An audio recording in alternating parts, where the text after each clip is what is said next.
Nian, the Chinese New Year Dragon. A Beastly Tale. Adapted from a Chinese legend by Virginia Loh-Hagan and illustrated by Timothy Banks.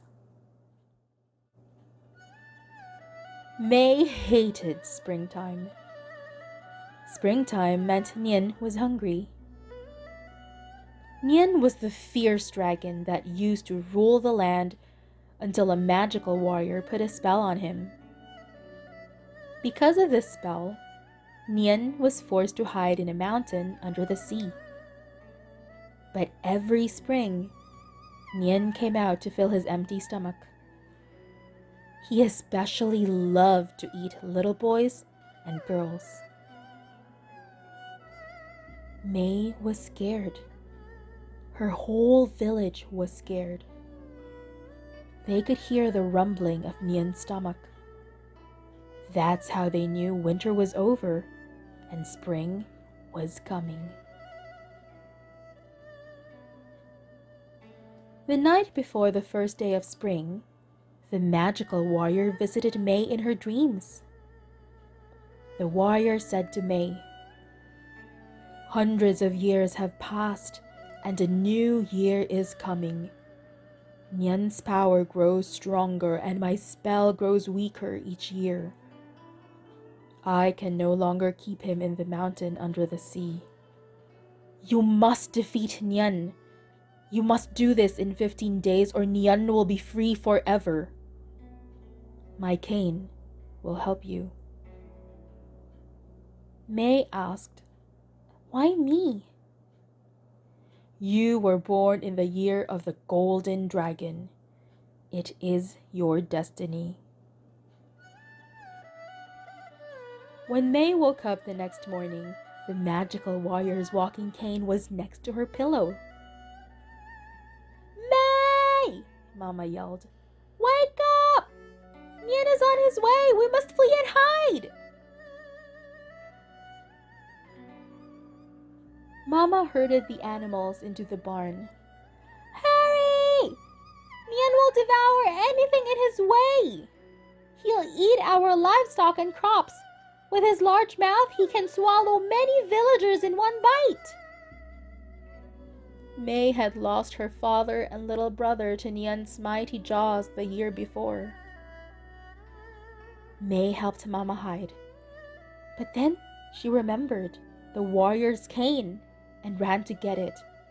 "I'll be right back." May stopped in her tracks. She heard a terrible roar and smelled a terrible smell. Nian made his way toward May. She could see his sharp teeth and claws. She could see his long, slimy tongue.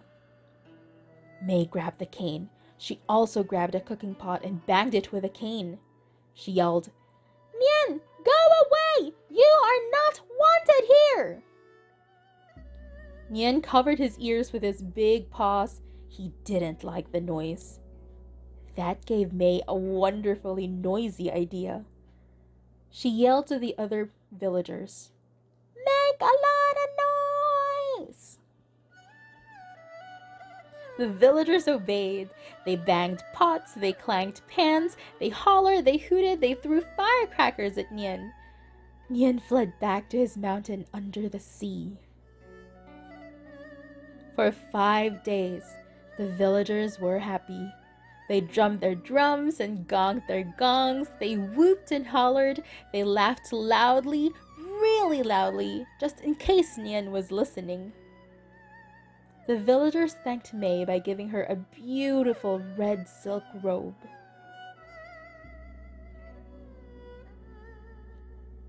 May was wearing the flowing red robe when she heard screams and roars.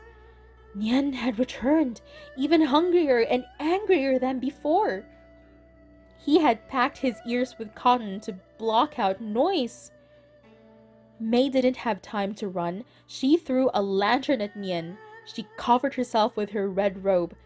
Nian shielded his eyes from the redness of the robe and the brilliance of the fire. He backed away in fear. That gave May a wonderfully bright idea. She said to the villagers, "Wear your brightest reds and shine your brightest lights." The villagers obeyed. They wore their reddest clothes, they hung red lanterns on their windows and doors, they placed bright lanterns everywhere. May cut a piece of her red robe and made a flag, which she attached to the magical cane. She waved it to shoo Nian away.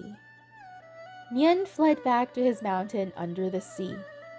For 5 days, the villagers were delighted.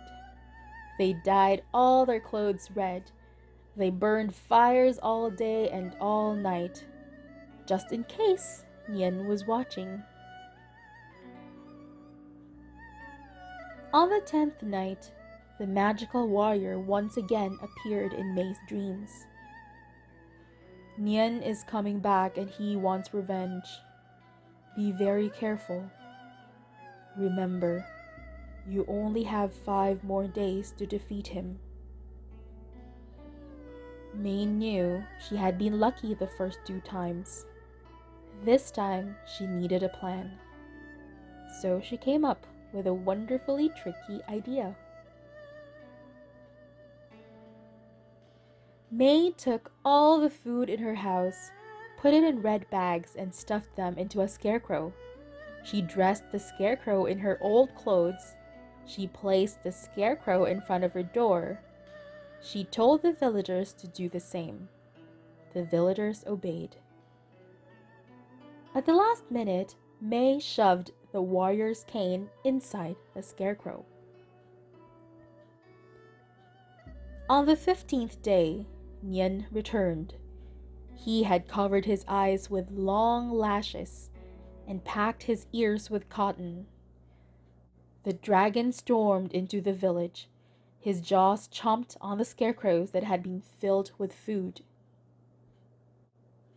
But when he got to May's scarecrow, he choked on the cane. The cane then magically turned into a leash. The magical warrior from May's dreams suddenly appeared. He captured Nian with a leash. "Nian is conquered. He'll never be evil again. You've brought us good luck and fortune, May. You fulfilled your destiny. Now I'll fulfill mine." The magical warrior mounted Nian, and together they turned into a stone statue in the middle of the village. The villagers were overjoyed that Nian was defeated, and they held a party in May's honor. They put food offerings in front of their houses. They lit lanterns, they threw firecrackers, they dressed in red. Some villagers dressed up as Nian and did a dance.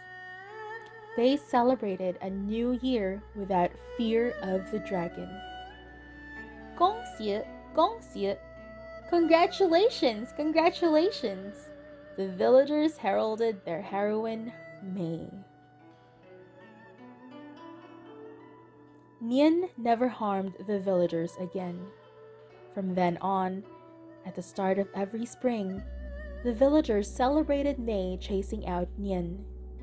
They made a lot of noise, they wore a lot of red, they lit a lot of lanterns.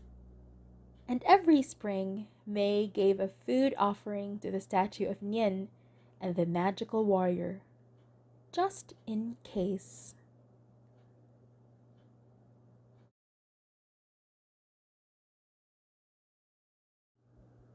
Thank you for listening and reading with me today. This is Teacher Ericka, and I hope to see you again next time.